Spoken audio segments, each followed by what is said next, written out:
بله سلام شاگردای عزیز، خدا کنه روزک خوب شروع کرده باشین. بازم ما آمدم که چند جمله سیویدنی را به زبان دری براتون تشریح کنم.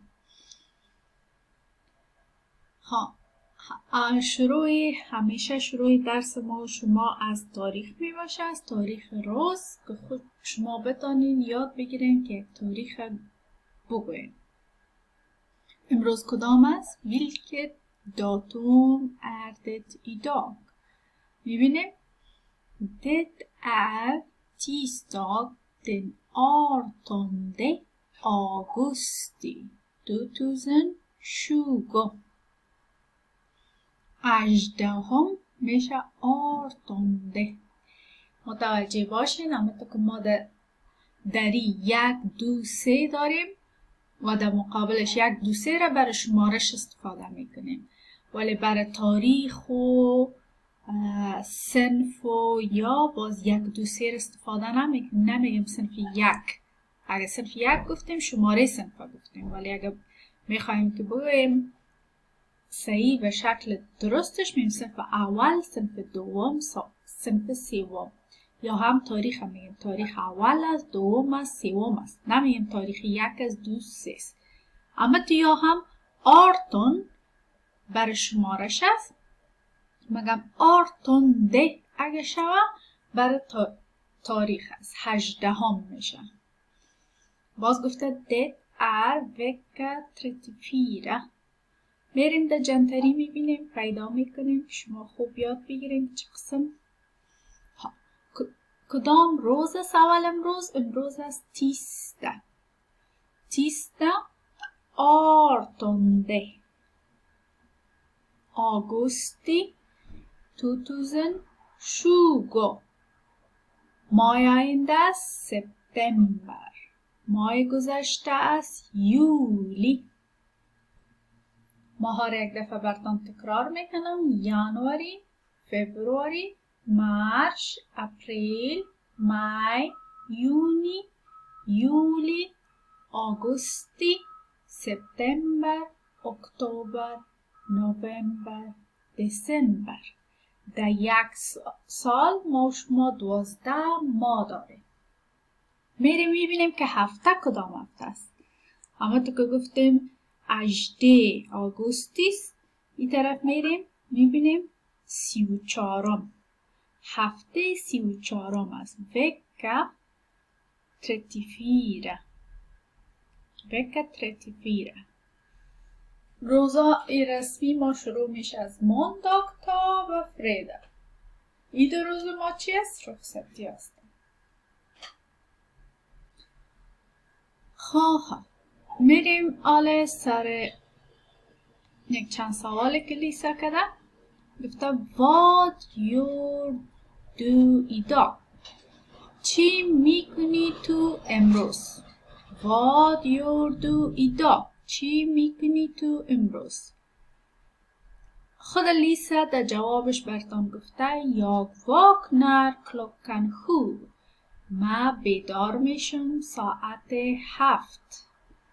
یا äter frukost و ما میخورم صبحانه یا چای صبح خودم. یا borstar tänderna. بعد از او چی میکنم؟ میمه دندانای ما برس میکنم. borstar برس کردن، tänderna دندانها. Jag pratar med elever på WhatsApp. میگم من حرف میزنم یا گپ میزنم با شاگردها در واتساپ. Vi tränar på att prata svenska.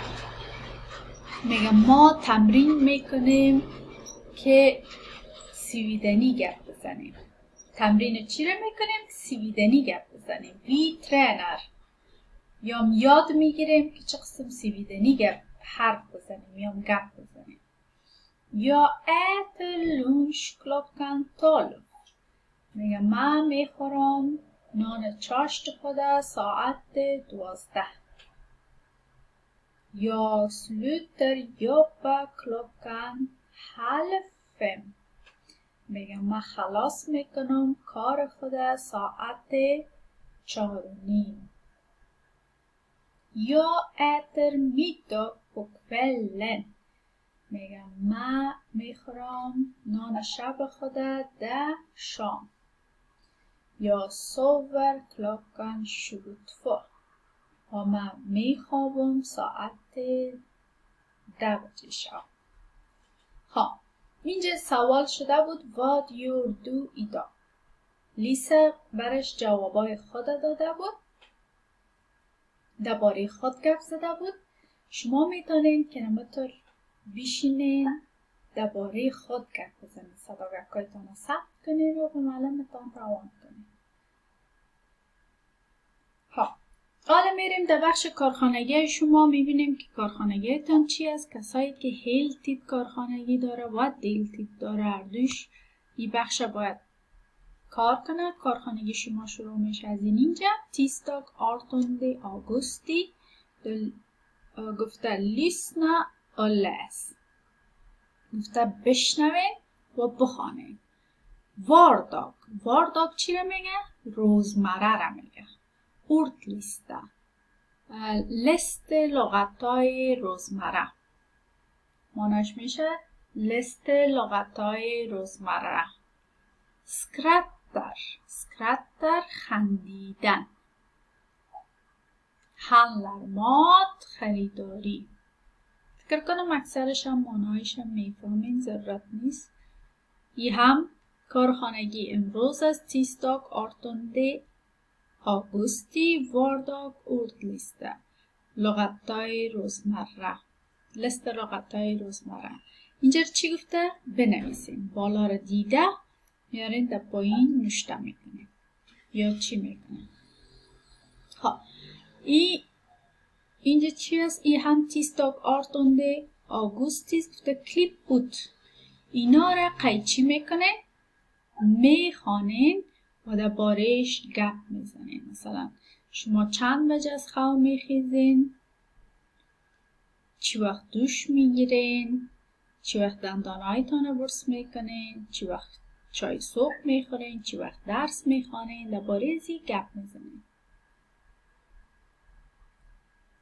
وی هم کارخانگی امروزتان است. تیستاگ 18 augusti. لیسنا och läs.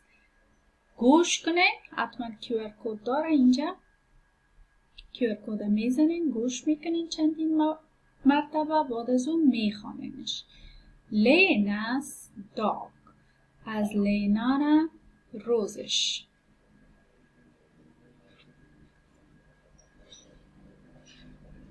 یه هم باقی مانده از اونمون تکست است. تکمیل میشه در یک قسمت. کسایی که دل تید از کارخانگیشان هم اینجا خلاص میشه، ولی کسایی که هل تید است دوامدار کارخانگیشان 10 هفته دیگه اونا کارخانگی بخش دومشان از اینجا شروع میشه. تیستاگ 18 augusti. min morgon، صبح من. QR کد داره. یک فیلم خواد بود، گفته ببینه و چندین بار برش گوش بده. بفرد اینجا نوشته میکنین که شما خودتان اسکریپ بنویسید. what you do på morgonen. چی میکنی تو در صبح؟ یعنی از خواب که میخیزی اینجا نوشته میکنی. مثلا من چند بجه از خواب میخیزم، چای صبحم چی میخورم، چند بجه میخورم، بعد از چای صبح مثلا دوش میگیرم، دندانهایم برس میکنم، میرم مکتب چند بجه، در مکتب چی میکنم، در سر صبح اینجا تشریح میکنیم کدام کار رو میکنیم. خب این هم کارخانگی امروزتان است. تیستاگ 18 augusti. ett år یک سال. 4 årstider 4 فصل داره. یک سال 4 فصل داره و 12 ماه. یک سال ماهایش 4 فصلش کدام فصل است؟ زمستان. 3 ماه زمستان است. وینتر میگه در سویدنی. بعد از او بهار. 3 ماه بهار داره، میگهش وار. 3 ماه تابستان داره، میگهش سومر. و 3 ماه دیگه خزان داره. خزان چی میگه؟ هست. این QR کد داره، میشتمین چندین بار. 1 سال 4 فصل داره و 12 ماه. هر فصل 3 ماه است. کارخانگیتان هم قدر بود، ولی پیش از اینکه خلاص کنیم یک دفعه من میرم در این قسمت برای شما ورب تشریح میکنم که یادم نره.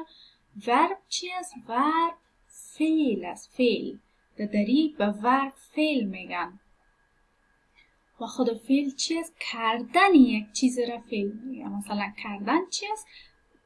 مثلا خواب کردن، نان خوردن، شیشتن، خیستن، راه رفتن، نوشتن، خواندن، کار کردن. می همهش فعل است. تمام از این چیزا فعل است. مثلا what you do idag. در اینجا your فعل است. ورب است. your کردن میگه. چی میکنی تو امروز؟ باز در این خط دوم واکنر فعل است. میگه که من میخیزم. خیستن از خواب فعل است. در جمله سومیش äter فعل است. خوردن یا äter frukost. من میخورم چای صبح. äter فعل است. در جمله دیگه borster. borster در دندان برس کردن فعل است. pratar گپ زدن هم فعل است. tränar فعل است. طرفو گفتیم slutar خلاص کردن هم فعل است. خلاص کردن یا شروع کردن هر دوش فعل است. گفتیم sover خوابیدن هم فعل است. یک کاری که انجام میشه او را فعل در دری میگه و در سویدنی او را ورب میگه. خدا کنه فهمیده باشین. بازم اگر براتون کدام سوال پیش میشه شما میتونین کتب تماس بگیرین یا هم کتلیسه. روزک خوب داشته باشین. خدا حافظتان.